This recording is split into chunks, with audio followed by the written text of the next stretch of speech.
Guys, magandang morning. Andito ngayon ako sa UP oh. Ang ganda ng view ng UP oh. UP oh. Oh, UP nga. Yan, nandito ako ngayon. Galing ako ng Caloocan, nahuli pa ako ron. Oy, ayan na, nasira pa. Nalaglag pa yung cellphone ko, masisira pa yata. Ay nako guys, tingnan nyo, ang ganda pala dito sa loob, napakalawak. Nakakaligaw, ngayon lang ako nakarating dito. Ang laki-laki. Paikot, puro ano, puro puno. Overlooking.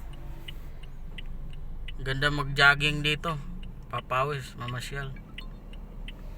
Kaya lang hindi okay yung morning ko kasi nahuli agad eh. Kaya wala sa ayos. Ay naku, Diyos ko. Yun lang guys, thank you sa inyong lahat.